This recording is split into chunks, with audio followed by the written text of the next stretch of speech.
หลุมอ่ะเห็นไหมเคยนั่งอยู่แล้วนี่แล้วก็ยืดขาไปยืดขาไปเลย อู้ตรงนี้ลึกมาก น้องเหยียบไปน้องเหยียบพายพ่อไอ้พี่หน่อยนะ ค่ายนี่ไม่ตรงไหนเนี่ย นู่นแหละตรงนู้นแหละ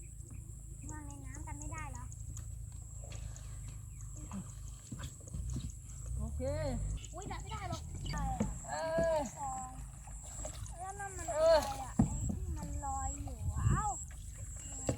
มันน่าจะเป็นพวกหอย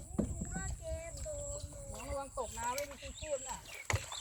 ระวังตกเอาชูชีพมาใส่ไป โอ้ผมไม่ได้ลงเราต้องใส่ด้วยเหรอเนี่ย